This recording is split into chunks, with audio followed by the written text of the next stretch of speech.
Now recording, Greg. How you doing, Greg? On this fine evening, Super Bowl Sunday, start of the 2026. I think it's the start, maybe it's the second day. Who knows of 2026 Winter Olympics? It's a good day for sports fans. And then if you were able to watch the game last night between North Carolina, University of Chapel Hill, and the University of Duke. Apparently, it was an all-timer. Unfortunately, I didn't get to watch the ending. I was in the attendance of a engagement party. Shout out to those two people. You know who you are. If you're ever going to listen, shout out to y'all. I felt bad as a fan because, in some circumstances, I couldn't necessarily help it because we had to leave. The child was getting a little crazy, and we left around with 7 minutes to go in the game, and Duke was just absolutely dominating. I mean, they were the entire game, honestly. Every time Carolina made a run, Duke just simply stepped up, extended it a couple points, back up to 12, 13, or whatever. 7 minutes ago, when we left the party, I absolutely thought the game was over. I think Duke was up 13. And so, get home, do our normal routine, don't even check my phone because I know my friends that are unfortunately Duke friends are going to hit me up, and, a couple of them text me. And we're in a routine of putting down the child and everything like that, and then I go and look, and holy shit, Seth Trimble hits a game-winning shot. I literally checked my app, and he hit the game-winning shot, and yeah, that's insane. It's the best rivalry in college sports overall. Football, basketball, hockey, I don't give a shit. All college sports, it's the best rivalry.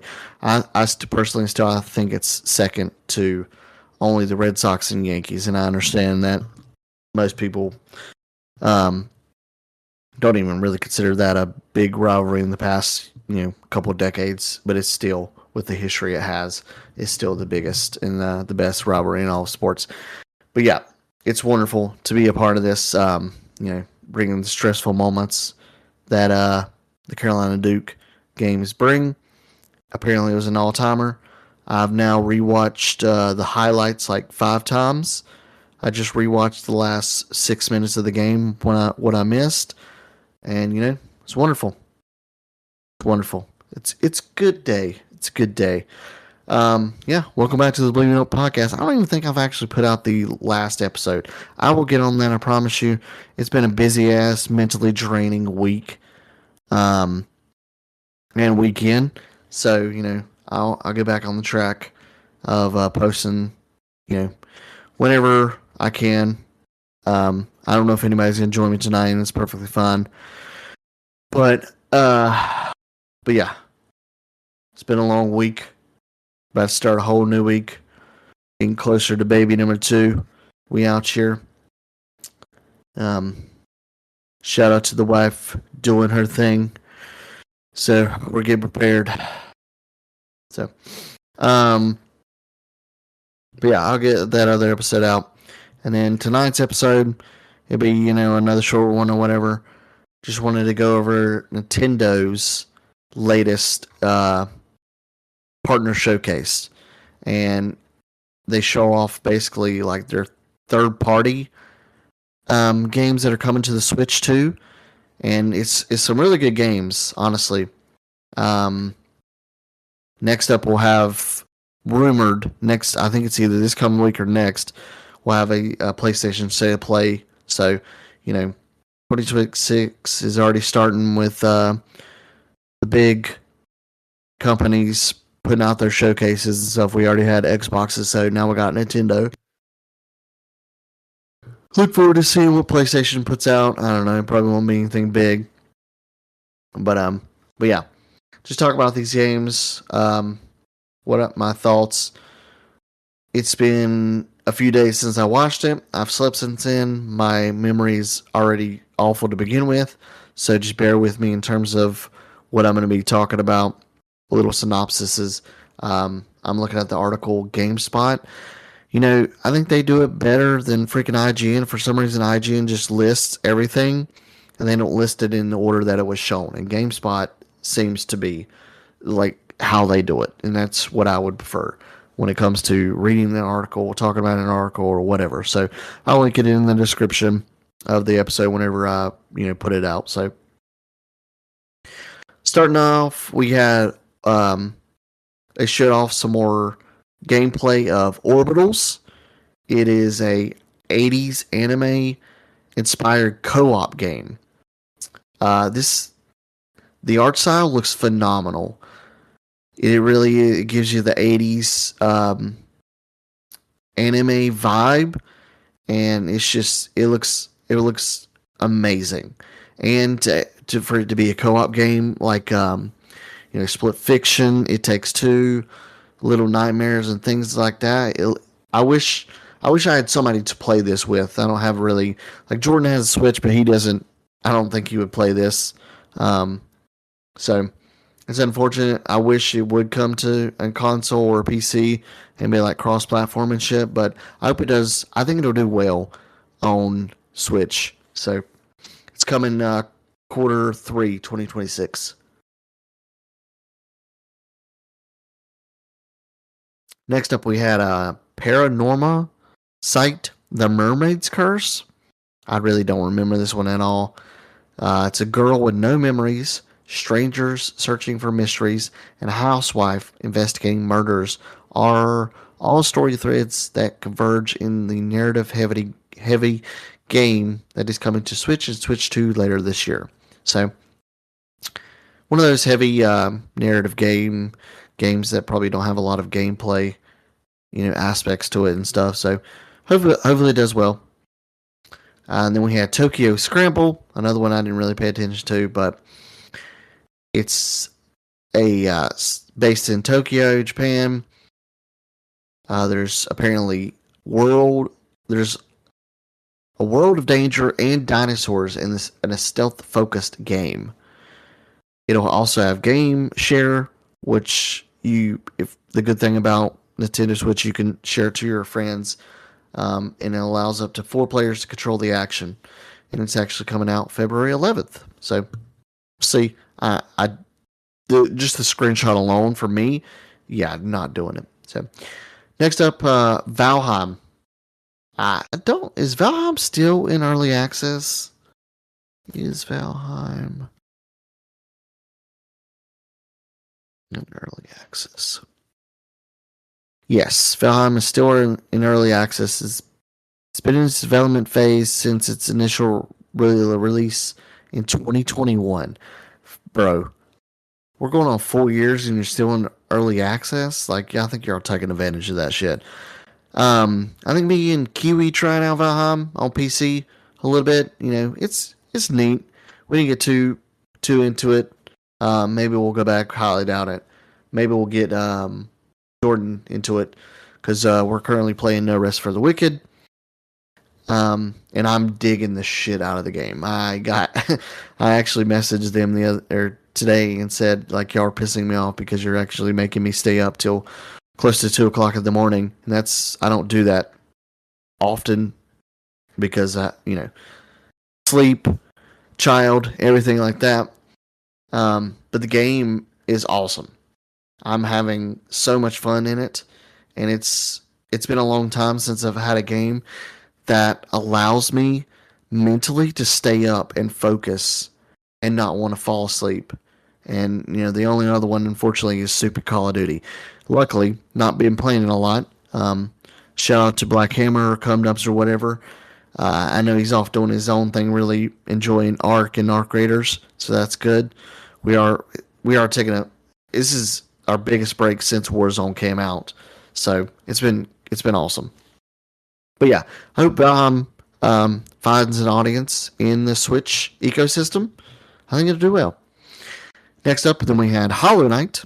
it's coming to Switch 2, the upgraded version, like I played on my PS5. And then if you own the original game, you get to claim a free upgrade to the Switch 2. So that's awesome. Silksong released last year.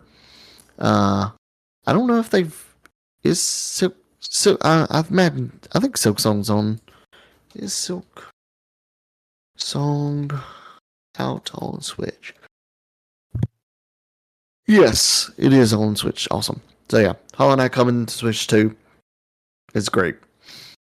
Then a big one, Final Fantasy VII Rebirth.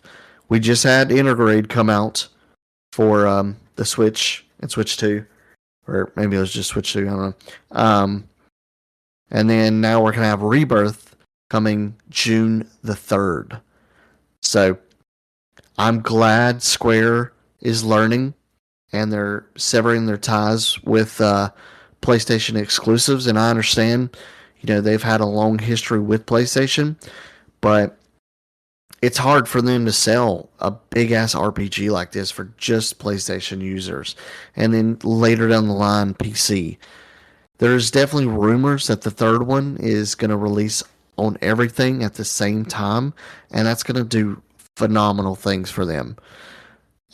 Especially for to wrap up, this whole remake series. So, looking forward to that. I wouldn't play it on Switch 2 personally. Now, I will say, playing Pokemon on my TV compared to handheld has changed dramatically in terms of my interest in playing Pokemon. So, I don't know why that is. It's definitely not the controller, because the controller's ass, at least the basic one. Maybe the Pro is great, but I'm not spending $90 on something that I'm barely, I've only played one game on it, but I don't even have a Pro controller or an Elite controller on my PS5. So, but yeah, I'm glad that Square is doing this, and I hope it continues to find an audience. It found a little bit of audience on Xbox, obviously on PC with all the modding scene and shit. And now it's going to find it with Nintendo. So, and then we got eFootball Kickoff. It's formerly known as Pro Evolution Soccer. It's a Konami game. Wow. Coming to Switch in Q3. Good luck. Next up, it looks like another soccer game. Captain Tsubasa 2 World Fighters. Nothing will ever beat Shaolin Soccer. I loved that movie back in the day, me and my dad. One of the best, movies you'll ever watch. So shout out to Shaolin Soccer. But Captain Tsubasa, whatever, coming later this year, Switch and Switch 2. This one, I'm interested in, The Adventures of Elliot, The Millennium Tales. It's from Square Enix, and I like the art style and everything. Not a big fan of the fedora. Maybe we'll get to, kick that, get rid of it. I don't know if it will, but I like the art style, but it's an action RPG. And it's supposed to come out, or it's coming out June 18th. So it's coming out for everything. So we'll see what I play it on. With the art style, since you can't necessarily dress it up very good, I might do Switch. Like, you can obviously have the options to do 4K, 30, and 60 FPS and 1080p and shit like that. So maybe I do Switch on that. Could be a cool Switch game. So looking forward to that. Next up we had Super Bomberman Collection. So it looks like Bomberman 1 through 5 coming to the eShop, releasing in August. I've never played a Bomberman, but I know it's one of the legendary franchises on Nintendo. So shout out to them.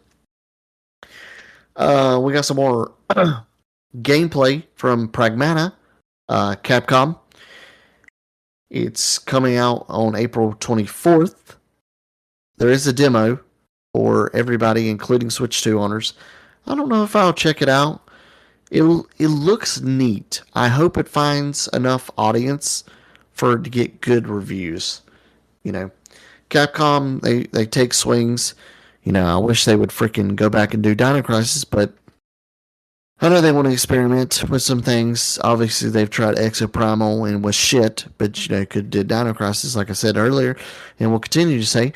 But maybe Pragmata will find an audience. So. Another one that I'm interested in, Turok Origins. I loved the Turok game for Nintendo 64. I played the shit out of that game back in the day. So, this one is also a co-op action game. I hope it's gonna be will Turok could be cross platform. Released on, which indicates support for Xbox cross platform co-op.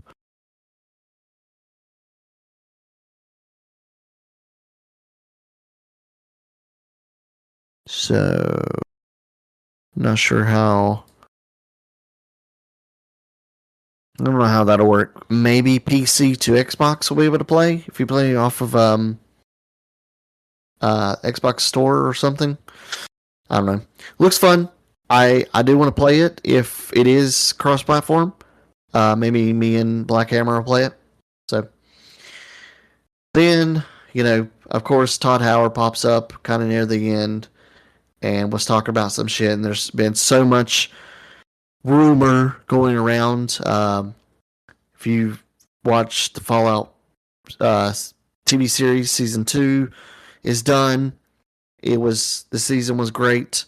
Where they're teasing is apparently, I mean, spoilers, but it's teasing towards one of like the OG vaults, and it's never been in a game where they're going, but it was apparently a console game where the series is headed. So, but there was rumor. It actually released a day earlier than what it was anticipating. The finale did, because of the week of Super Bowl and shit. There was rumor that they were going to shadow drop Fallout 3 remaster, because they were showing a timer on one of their websites, but it ended up just being something related to the show, so it's kind of unfortunate. But yeah, Todd Howard comes on and talks about how there's some Bethesda games coming to Switch 2. And the first one being Fallout 4 Anniversary Edition, you know, including all the expansions and creator accessories or shop items and shit, coming February 24th. That's awesome. That's another, you know, Bethesda continues to take forever to build their games, but they also support their older games like Fallout 4, obviously stupid ass Skyrim, and you know they want to get it out to as many consoles as they can, and this is going to be a good one for sure. I hope it runs good, because you know, even I think the Anniversary Edition, when they upgrade it to new gen, it supposedly ran better, so I hope it runs good on Switch. Then we another one from Bethesda, Indiana Jones and the Great Circle, is coming May the 12th. And then, obviously, last year they shadow dropped up Oblivion Remaster, Elder Scrolls 4. It's also getting a massive, it's coming to Switch 2 later in 2026. And then we got Koto Zandu. It's first Turk. It's something to do with dinosaurs lurking beneath the streets of Kyoto. So it's a 2D, 3D action gameplay coming to Switch and Switch 2 in Q3 of 2026. Then Digimon Time Stranger. I beat the base game. Took freaking 70 hours. Haven't started any of the DLCs just because I got caught up in Clair Obscura DLC. Getting back into Pokemon, enjoying Pokemon, enjoying No Rest for the Wicked. I haven't gone back. I definitely want to because this is a great Digimon game. And I hope it finds an audience in Switch, and I think it will, just because it's definitely more Japanese based, um, in terms of characters and whatnot. So I think it'll find an audience. So it comes in July 10th. Then we got Grand Blue Fantasy Relink Endless Ragnarok. I've heard so much about Grand Blue. Like, I've just saw so many about him. Yeah. So good luck. It's an RPG. Coming in July 9th. Monster Hunter Stories 3, Twisted Reflection, is launching March 13th. If you're into that. I know a lot of people are. And then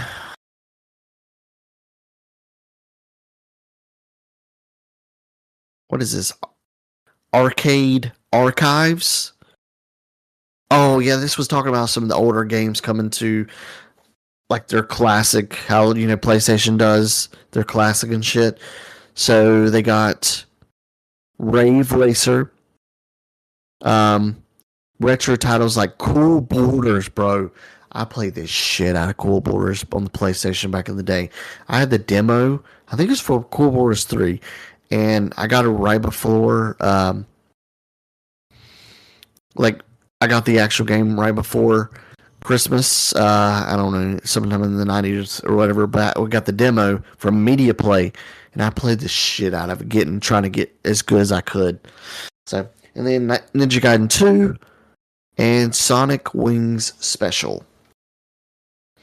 And then they basically went through like kind of a montage, some more games that are coming to the Switch consoles in 2026. You got PGA Tour 2K25, Reanimal, looking forward to that, coming out this week. Star Trek Voyager, Scott Pilgrim EX, WWE 2K26, Shadow Tactics, Blades of the Shogun, Disney Dreamlight Valley, Ghost Simulator 3, Tales of Arise, Cordyceps Begins, Another Eden Begins, Switch 2 edition. Sorry, my voice is going away, and it does this like right there at the end of the night for some reason. And then the last thing that showed off was Resident Evil Requiem on the Switch, and it looks phenomenal on the Switch. I 100% look forward to this game. The more and the more they keep talking about this game, I think it's going to be an all-time Resident Evil game. When they kind of rebooted it with 7, because after how bad kind of 5 and 6 did, because of the direction they were going in, 7 was a leap of going back to the OG style of, horror, first person and shit, and then 8 took it a little further in terms of action, but 9 is, I think you're going to get a great balance of two protagonists, between Grace and your boy Leon. I just saw an article where it's anywhere from 15 to 18 hours for the main story, which is great for a Resident Evil game. They've never been very long games to begin with. They're built for running through it to, catch the story beats and then replay it over and over to get the funny shit, essentially, so you could speed run. So, coming February 27th, so literally in 21 days, 19 days. So, hopefully I get to play this. Trying to beat Pokemon and No Rest for the Wicked before that. We'll see. So I can focus on that before the child comes. But yeah, that was the partner director showcase for Nintendo. It was a decent one, especially for their third party ship. I know Nintendo is really trying to grab other developers and put their games on the Switch 2, now that it can really actually, this hardware is good. Because, a lot of, sounded like a lot of developers held back their games on the Switch because it just couldn't run. Like, even Elden Ring, I don't think it's still got an edition for Switch 1 because of how bad it's ran. So, but yeah, some good games shown off, and I hope they do well for the Switch audience. So overall, good showcase. So, but yeah, I went in there because I'm literally losing my voice. Maybe I'll go play No Rest for the Wicked. Maybe I'll go to sleep. Who knows? I'm tired of shit. But No Rest for the Wicked is awesome. I love killing QE and Jordan in game. So thank you for listening. Please give us feedback if you can in Spotify, YouTube comments, Anchor. You know, like us, dislike us, whatever. I think it'll help eventually. I know we don't take it seriously around here. It's just something we do on the side, but it is for me personally. It is fun. So, thank you for listening. Have a great night and a great rest of your week. And remember, you can continue to believe us if you don't. Peace.